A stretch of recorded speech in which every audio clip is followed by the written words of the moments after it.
चलिए तो शुरू करते हैं आज का topic which is thin lens formula. थोड़ा बहुत मैंने आपको अभी भी बताया भी, तो अब थोड़ा ज्यादा डिटेल में बताऊंगा thin lens formula.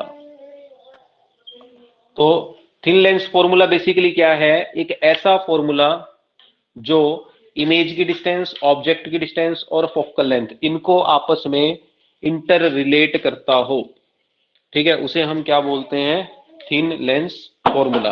10th class में ऑलरेडी हमने पढ़ा है थोड़ा बहुत थिन लेंस फॉर्मूला, तो उसी को आगे हम अब जो है डिस्कस करेंगे। तो आज हम थिन लेंस फॉर्मूला समझेंगे, पहले तो उसकी डेरिवेशन, फिर उसका प्रूफ, मतलब डेरिवेशन के बाद हम उसके न्यूमेरिकल्स भी लगाएंगे।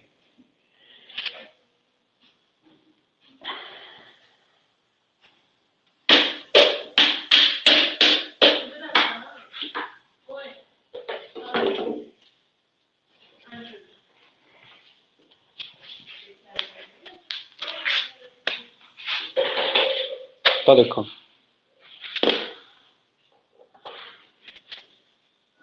तो थिन लेंस फॉर्मूला एक ऐसा फॉर्मूला जो फोकल लेंथ को, इमेज ऑब्जेक्ट की डिस्टेंस को और इमेज की डिस्टेंस को आपस में इंटर रिलेट करे, उसे हम बोलते हैं थिन लेंस फॉर्मूला। और है क्या thin lens formula? Thin lens formula कहता है कि reciprocal of focal length is always equal to reciprocal of the distance of image minus reciprocal of the distance of object. तो ये आपका थिन लेंस फॉर्मूला है जो कहता है कि 1/f इक्वल होगा 1/v माइनस 1/u। तो यही चीज हमें अब डिराइव करनी है। तो मैं कन्वेक्स लेंस का एग्जांपल लेके डिराइव करूंगा, ठीक है। इसको डिराइव करेंगे हम किसके थ्रू? कन्वेक्स लेंस के थ्रू। तो इसके लिए मैं एक डायग्राम बनाऊंगा सिंपल सा। तो हमने एक कन्वेक्स लेंस कंसीडर किया है कि suppose this is our convex lens. ये इस लेंस का प्रिंसिपल एक्सिस है जी, ये इसका ऑप्टिकल सेंटर है, ये एफ है, ये इधर वाला एफ है फोकस, ये इधर वाला सेंटर ऑफ कर्वेचर, ये इधर वाला सेंटर ऑफ कर्वेचर। मान लिया जो ऑब्जेक्ट है वो F4 और 2F के बीच में कहीं पे रखा है, यहाँ पे ये हमारा ऑब्जेक्ट है AB। तो हमने सीखा है कि कैसे ये इमेज बनाएगा इस ऑब्जेक्ट की, हमारा जो कन्वेक्स लेंस है, how it will form the image. तो कैसे बनेगी? देखो, इमेज एक रे पैरेलल जाएगी भाई, जो पैरेलल रे जाएगी वो कहां से निकलेगी? फोकस से निकलेगी ऐसे। और दूसरी रे कहां से निकलेगी? ऑप्टिकल सेंटर से। तो ऑप्टिकल सेंटर वाली लाइट एज इट इज निकलेगी और ये यहां पे मिलेंगे आपस में। तो यहां क्या बन जाएगी इस ऑब्जेक्ट की? कि रियल और इन्वर्टेड इमेज बन जाएगी। हमें ऐसी एक रियल और इन्वर्टेड इमेज मिल जाएगी। बस अब इस डायग्राम से ही हम लेंस फॉर्मूला जो है, थिन लेंस फॉर्मूला, वो डिराइव करेंगे। देखो कैसे। तो शुरू करते हैं प्रूफ इसका। How we will prove that कि 1/f is equal to 1/v minus 1/u। तो देखो बेटा, अब इस डायग्राम को अगर मैं ध्यान से देखूं तो यहां मुझे दो ट्रायंगल्स नजर आ रही हैं। कौन कौन सी? Triangle ABO। कौन सी ट्रायंगल? मैं अलग से बना भी देता हूं। ये वाली ट्रायंगल देखो, ABO। एक तो ये ट्रायंगल मुझे नजर आ रही है, देखो यहां पे ट्रायंगल ABO। और इसके अलावा और कौन सी ट्रायंगल नजर आ रही है आपको यहाँ पे? ये वाली ट्रायंगल इधर जो बन रही है, देखो, B prime A prime O। Clear है यहां तक? आपको यहां दो ट्रायंगल्स नजर आ रही है ना। इसके अंदर अगर आप ध्यान से देखो तो you can see two triangles, triangle ABO और triangle A prime B prime O। अब इन ट्रायंगल्स की खास बात क्या है? क्या खास बात है इन ट्रायंगल्स पे भाई? इनके ये वाले एंगल्स इक्वल है ना। ये वाले एंगल्स क्या है इन ट्रायंगल्स के? इक्वल। देखो, vertically opposite angles. Vertically opposite angles है तो ऑब्वियस सी बात है ये एंगल और ये एंगल तो बराबर होंगे। मतलब एंगल AOB इक्वल होगा angle A prime OB prime.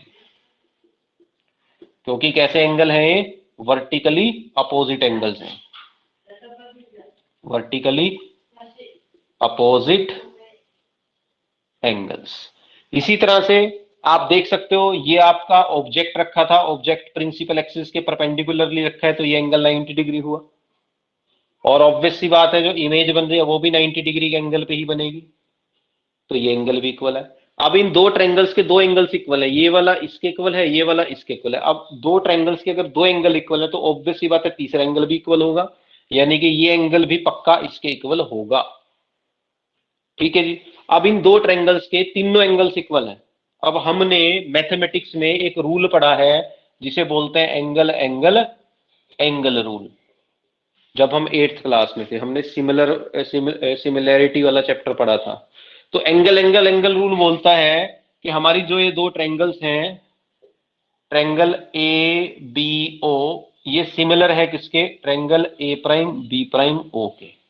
Triangle A B O similar है triangle A prime B prime O के। तो यहां दो ट्रायंगल्स हैं और ये दोनों ट्रायंगल्स एक दूसरे के क्या होंगी, सिमिलर होंगी। क्या होंगी, ये ट्रायंगल्स एक दूसरे के सिमिलर। तो क्लियर है यहां तक?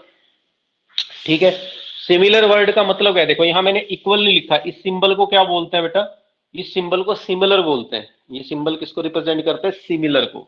और सिमिलर का मतलब क्या होता है, इसको आप ऐसे समझ सकते हो, जैसे मान लिया एक आपकी पासपोर्ट साइज फोटो, एक आपकी कैसी फोटो, पासपोर्ट साइज फोटो। तो ये मैंने आपकी एक फोटो बनाई, दिस इज गरिमा, ठीक है। और एक आपकी थोड़ी सी और बड़ी फोटो, ये दोनों फोटो एक दूसरे के क्या है,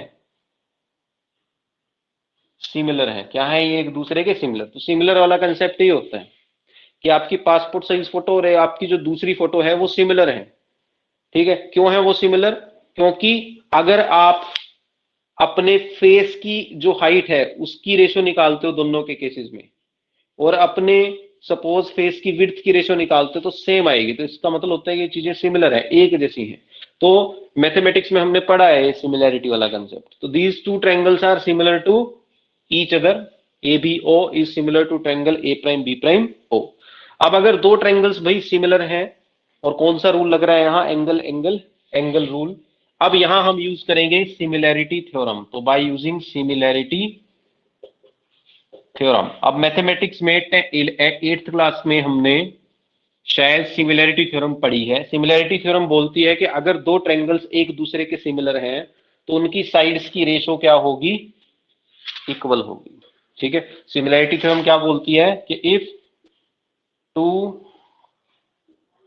triangles are similar then the ratio of their sides must be same। तो उनकी साइड्स की रेशो पक्का क्या होगी, सेम होगी, अगर दो ट्रायंगल्स सिमिलर हैं तो। ठीक है, तो यहां पे ये दो ट्रायंगल सिमिलर हैं तो इनकी साइड्स की रेशो क्या होनी चाहिए, सेम होनी चाहिए।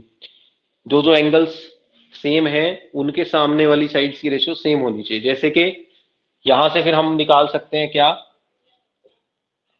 ए बी, ये वाली देखो इस ट्रायंगल का ये वाला part A B upon A prime B prime equal होना चाहिए किसके, O B upon O B prime. तो ये मैंने यहां क्या लगाई है, सिमिलैरिटी थ्योरम, कि अगर दो ट्रायंगल सिमिलर हैं तो उनकी साइड्स की रेशो भी क्या होती है, आपस में इक्वल होती है। तो ये चीज समझ में आई कैसे लिखी मैंने, दिस इज इक्वेशन 1। मैंने सिंपल क्या यूज किया है यहां पे, सिमिलैरिटी थ्योरम यूज की है। हाँ भाई, यहां तक समझ में आ गया तो जल्दी से रिप्लाई करो बेटा।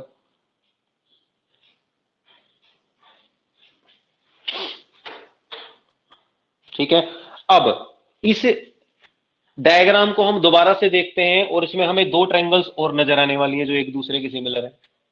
देखो कैसे, दो ट्रायंगल्स और हैं यहां जो एक दूसरे के सिमिलर हैं। ये पॉइंट को मैंने नाम दे दिया सपोज एम, और यहां से मैंने एक परपेंडिकुलर ड्रॉ कर दिया जो कहां जा रहा है, ऑप्टिकल सेंटर तक जा रहा है। अब मैं दोबारा से इस डायग्राम को देखता हूं और इसमें मुझे दो ट्रायंगल्स और नजर आती है। देखो कौन कौन सी, एक तो ये वाली ट्रायंगल एम ओ, देखो एम ओ एफ, एक तो ये वाली ट्रायंगल की मैं बात कर रहा हूं एम ओ एफ। और कौन सी ट्रायंगल यहां नजर आ रही है मुझे, देखो ये वाली ए प्राइम बी प्राइम एफ। तो इस डायग्राम में दो ट्रायंगल्स और हैं जो एक दूसरे के सिमिलर हैं। देखो कौन सी, एम ओ एफ और A prime B prime F. तो ये चीज समझ में आई। तो there are two triangles which are similar to each other, ये दो ट्रायंगल्स। अब इनको अगर हम ध्यान से देखें तो ये एंगल और ये एंगल इक्वल है, ये एंगल 90 डिग्री का है, ये एंगल भी 90 डिग्री का है, ये एंगल भी आपस में इक्वल है। तो these two triangles are also similar to each other. Similarly हमें यहाँ पे और क्या मिलता है, also triangle M O F is similar to triangle A prime B prime F. तो अगर ये दो ट्रायंगल सिमिलर हैं तो यहां भी हम सिमिलैरिटी थ्योरम लगा लेंगे, इनकी साइड्स के रेशो को इक्वल रख लेंगे। तो यहां भी अगर मैं सिमिलैरिटी थ्योरम यूज करता हूं तो मुझे मिलता है ओ एम, ये ओ एम अपॉन इसके अपोजिट जो साइड है ए प्राइम बी प्राइम दूसरी ट्रायंगल की, it should be equal to O F upon F B prime. हाँ जी, लिख सकता हूं, ये मैं लिख सकता हूं ना। फर्दर आप अगर ध्यान से देखो, ये हमारी मान लिया इक्वेशन 2 है। इस डायग्राम को अगर आप ध्यान से देखो तो ए बी और ओ एम दोनों आपस में बराबर है। देखो जितनी हाइट ए बी की है उतनी ही हाइट इस लाइन की भी है ओ एम की। तो यहां मैं क्या पुट करूंगा, तो put O M is equal to A B. तो डायग्राम से क्लियर है कि मैं ओ एम की जगह क्या लिख सकता हूं, ओ एम की जगह मैं क्या लिख सकता हूं, ए बी लिख सकता हूं।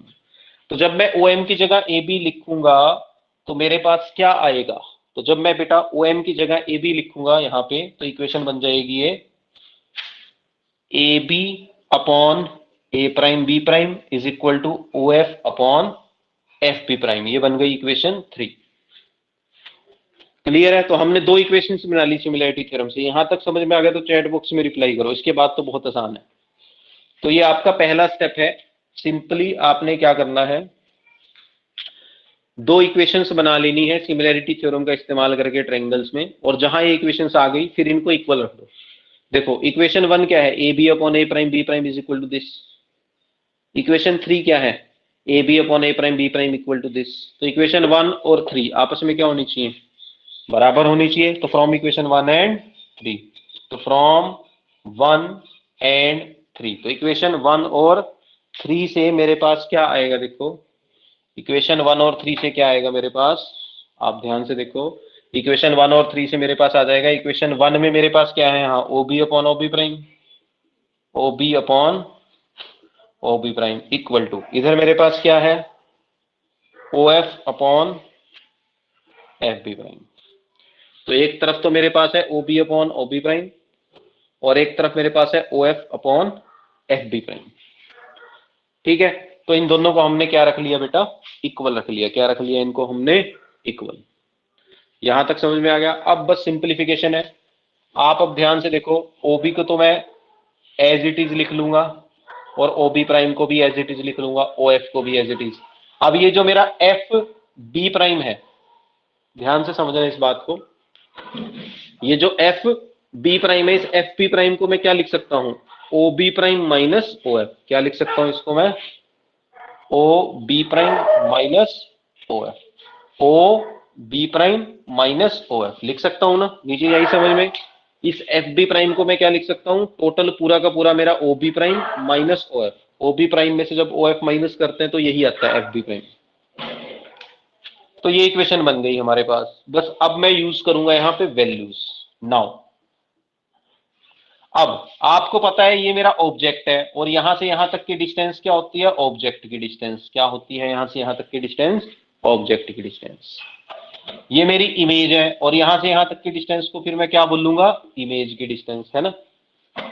और ये मेरा फोकस है, फोकस पॉइंट, तो यहां से यहां तक की डिस्टेंस को मैं क्या बोलूंगा, फोकल लेंथ बोलूंगा। तो अब जस्ट मैं वैल्यूज पुट करूंगा। देखो O B, now put O B को मैं क्या पुट करूंगा, माइनस यू। मैंने माइनस यू क्यों पुट किया, इधर वाली डिस्टेंस है, साइन कन्वेंशन, ठीक है ना। इधर वाली डिस्टेंस को हम क्या लेते हैं, नेगेटिव लेते हैं, तो इसको मैंने माइनस न्यू लिया, माइनस यू लिया। तो ओबी को मैं क्या पुट करने वाला हूं, माइनस यू। इसी तरह से ओबी प्राइम को मैं क्या पुट करूंगा, प्लस वी, है ना। ओबी प्राइम को तो प्लस वी पुट करूंगा ना, इधर है, इधर वाली डिस्टेंस प्लस होती है। इसी तरह से ओ एफ को मैं पुट करूंगा प्लस के एफ, ठीक है। ये वैल्यूज यहां रख दूंगा। अब देखो ओबी की जगह क्या आ जाएगा, माइनस के यू। ओबी प्राइम की जगह क्या आ जाएगा, प्लस के वी। ओ एफ की जगह क्या आ जाएगा, प्लस के एफ। यहां आएगा ओबी प्राइम यानी कि वी माइनस एफ। ये बन गया हमारे पास। बस अब इसको सॉल्व करके हमारे पास इक्वेशन आ जाएगी। क्रॉस मल्टीप्लीकेशन कर लेते हैं पहले। इसको इधर ले जाओ, इसको इधर।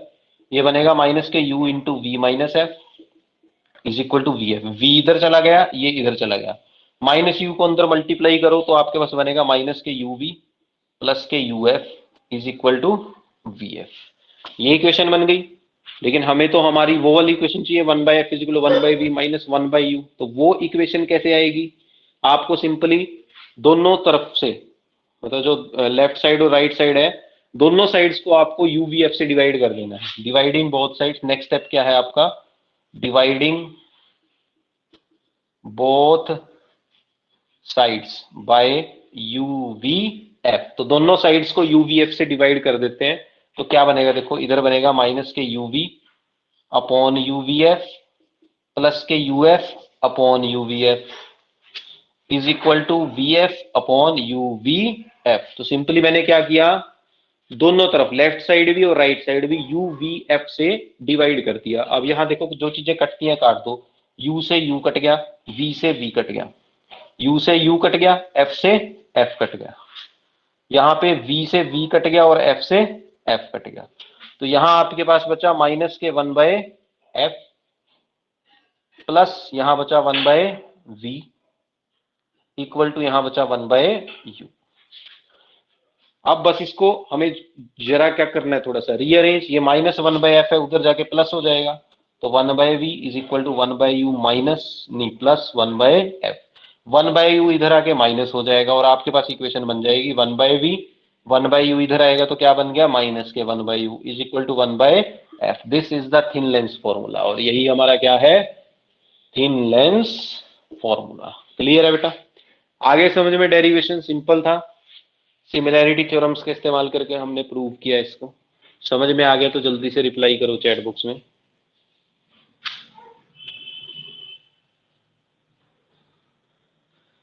ठीक है जी। अब इससे रिलेटेड कुछ क्वेश्चंस करते हैं।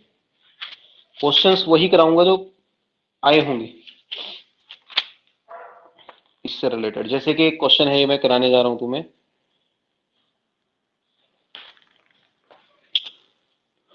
सीबीएसई में 2005 में आया हुआ है क्वेश्चन, ध्यान से समझना है। इसमें लेंस मेकर फॉर्मूला भी यूज होएगा और थिन लेंस फॉर्मूला भी यूज होगा। कॉपी निकाल लो और इस न्यूमेरिकल की स्टेटमेंट मेरे साथ साथ ही लिख लेना और फिर इसको सोल्व करते हैं।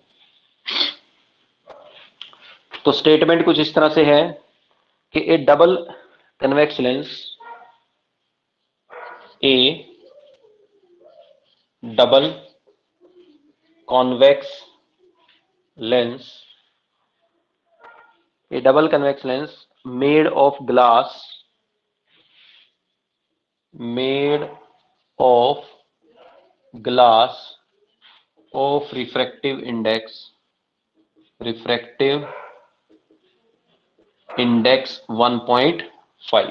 ठीक है, क्या कहा है इन्होंने कि एक डबल कन्वेक्स लेंस है आपके पास जो किससे बना है, ग्लास से, और उसका रिफ्रैक्टिव इंडेक्स कितना है ग्लास का, 1.5।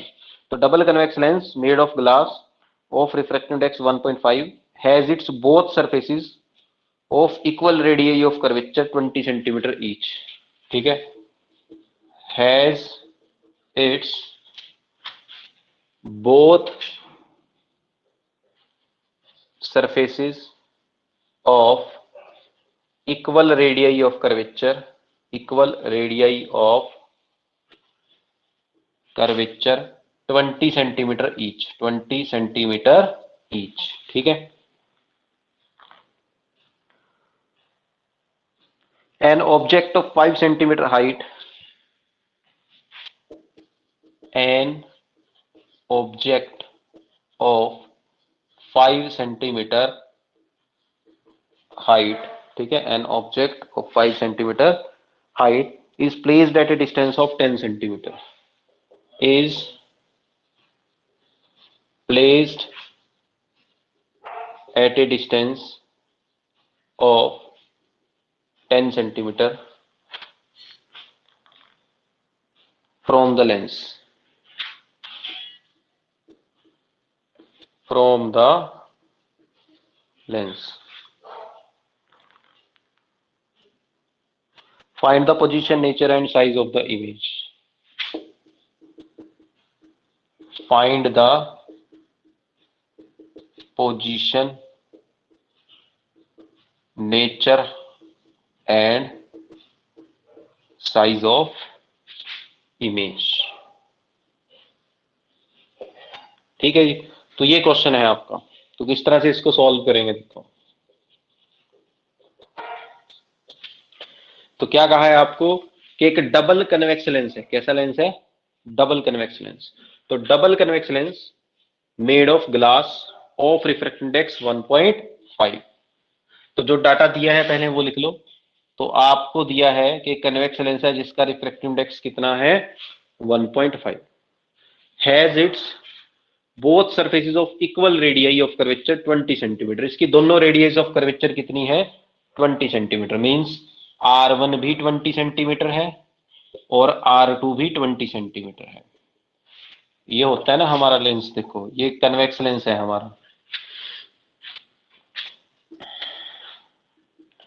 ये F, ये F, ये 2F, ये 2F। यहाँ की डिस्टेंस R1 होती है और ये वाली डिस्टेंस क्या होती है हमारी? R2। इधर वाली डिस्टेंस को प्लस लेते हैं, इधर वाली डिस्टेंस को क्या लेते हैं हम? माइनस लेते हैं। तो इसलिए R2 को मैंने -20 लिखा है। ठीक है। उसके बाद क्या कहा है इन्होंने कि एक ऑब्जेक्ट है जिसकी हाइट कितनी है? 5 सेंटीमीटर। आपको ऑब्जेक्ट की हाइट दी है और उसको कितनी दूर रखा है? 10 सेंटीमीटर दूर रखा है। तो देखो आगे कैसे सॉल्व करेंगे इसको। तो इन्होंने कहा है कि एक ऑब्जेक्ट है जिसकी हाइट है 5 centimetre and it is placed at A distance of 10 centimetre from the lens. Object को लेंस से कितनी दूर रखा गया है? 10 सेंटीमीटर दूर। तो एक ऑब्जेक्ट है, ऑब्जेक्ट की हाइट को हमने मान लिया h1। h1 कितना है? 5 सेंटीमीटर। जैसे ये ऑब्जेक्ट है मान लिया मेरा AB, तो इसकी हाइट दी है मेरे को 5 सेंटीमीटर हाइट। कितनी दूर रखा है ऑब्जेक्ट हमारा? कितनी दूर रखा है? 10 सेंटीमीटर दूर। तो u मुझे कितना दिया है? -10। ऑब्जेक्ट की डिस्टेंस हमेशा माइनस लेनी है क्योंकि ऑब्जेक्ट आप इस तरफ ही रखोगे, है ना, इस तरफ ही रखोगे तो इधर की डिस्टेंस क्या होती है भाई? नेगेटिव होती है। इधर की डिस्टेंस क्या होती है हमारी? नेगेटिव होती है। तो u कितना आएगा? -10। नाउ अब आपसे पूछा गया फाइंड द पोजीशन। क्या निकालनी है? पोजीशन। पोजीशन मतलब इमेज की डिस्टेंस। नेचर, नेचर मतलब आपको बताना है कि इमेज रियल बनेगी या वर्चुअल।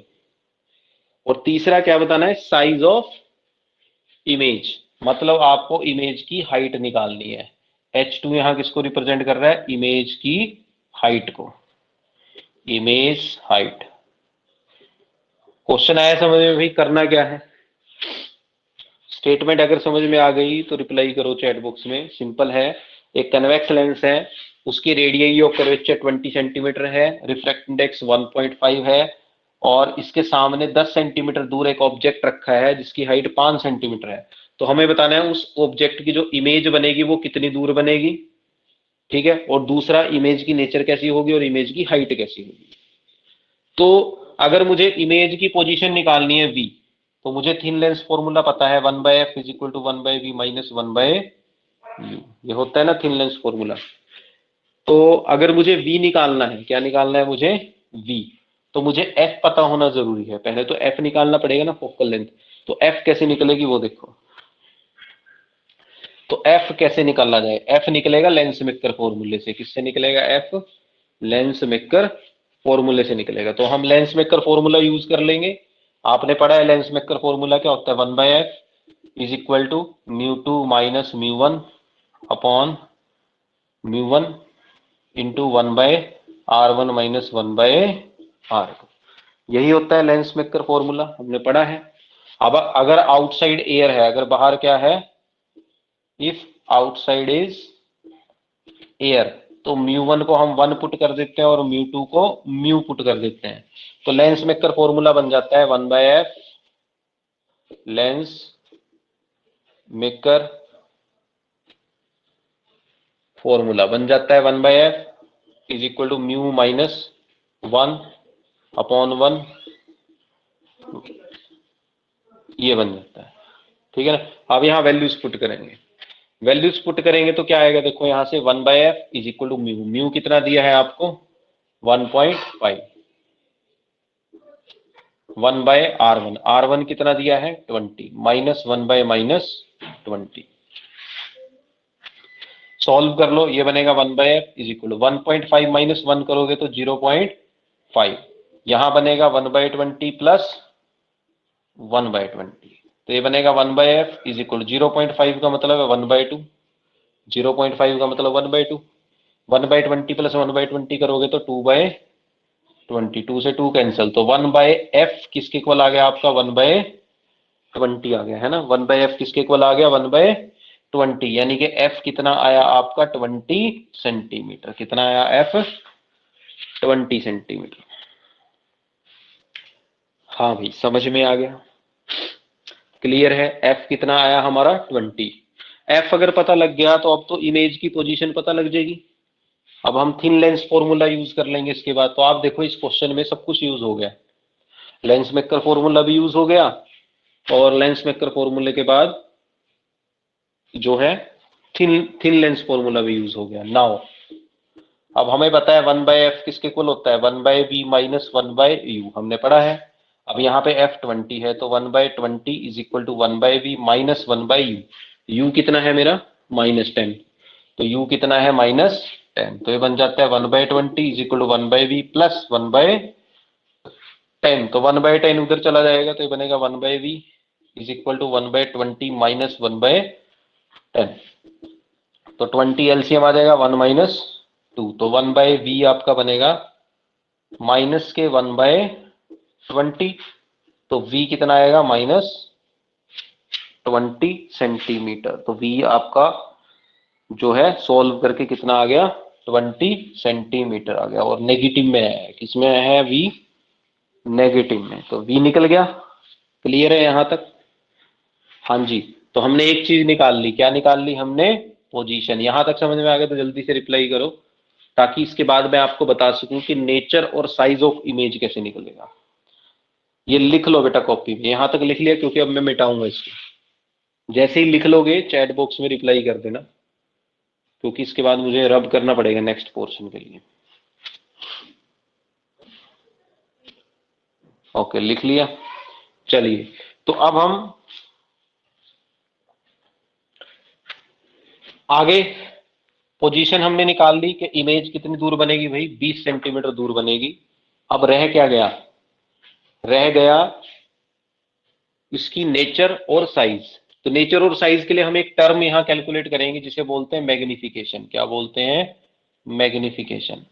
ये हमने 10th में पढ़ी है, और दो फॉर्मूला होते हैं लेंस के केस में मैग्निफिकेशन के। एक तो मैग्निफिकेशन का फॉर्मूला होता है v/u, इमेज की डिस्टेंस बटे ऑब्जेक्ट की डिस्टेंस, और एक मैग्निफिकेशन का फॉर्मूला होता है हाइट ऑफ इमेज बटे हाइट ऑफ ऑब्जेक्ट। तो ये फॉर्मूला यूज कर लेंगे यहाँ पे।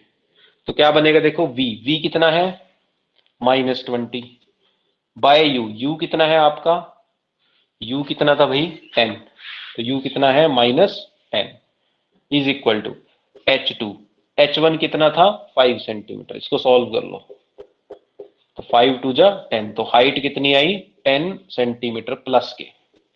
तो इसका मतलब जो इमेज है उसकी हाइट कितनी होगी 10 सेंटीमीटर। मैग्निफिकेशन वाला फंडा होता है, यहां से निकल जाती है हाइट। क्लियर है? ये समझ में आ गया तो बताओ हाइट कैसे निकली।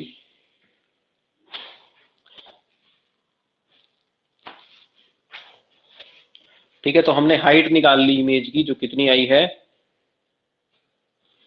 10 सेंटीमीटर। हाइट पता लग गई तो अब हम नेचर बता सकते हैं। तो इससे एक चीज तो क्लियर हो रही है, प्लस में आई है हाइट। अगर हाइट प्लस में आती है तो इसका मतलब इमेज कैसी बनी, इरेक्ट, मतलब सीधी इमेज बनी। और ये कौन सा लेंस था भाई, कन्वेक्स लेंस। हमने इमेज फॉर्मेशन वाले रूल्स पढ़े थे ना कन्वेक्स लेंस के। कन्वेक्स लेंस इरेक्ट इमेज एक ही केस में बनाता है, जब इमेज वर्चुअल हो। तो क्योंकि इमेज इरेक्ट आई है, क्योंकि हमेशा कन्वेक्स लेंस अगर रियल इमेज बनाएगा तो उल्टी बनेगी। रियल इमेज हमेशा कैसी बनाता है कन्वेक्स लेंस? उल्टी, इन्वर्टेड। लेकिन यहाँ पे हाइट प्लस में आई है, मतलब इमेज इरेक्ट है। इरेक्ट है तो पक्का वर्चुअल भी होगी, तो इसका मतलब नेचर क्या है इमेज की? Virtual. Since image is erect therefore it must be virtual, तो इमेज कैसी होगी हमारी? वर्चुअल होगी। तो ये था और क्वेश्चन जो किससे रिलेटेड है? थिन लेंस फॉर्मूले से रिलेटेड है। आया समझ में? ये क्वेश्चन आपका सीबीएसई में आया हुआ है 2010 में शायद।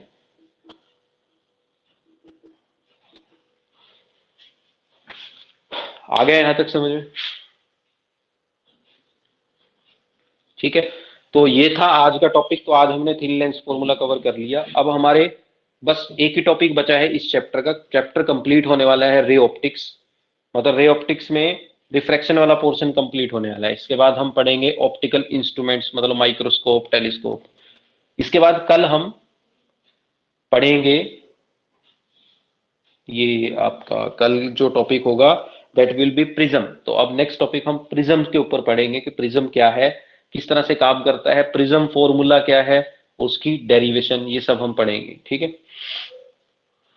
तो आज की क्लास में इतना ही। इससे आगे हम कल पढ़ेंगे।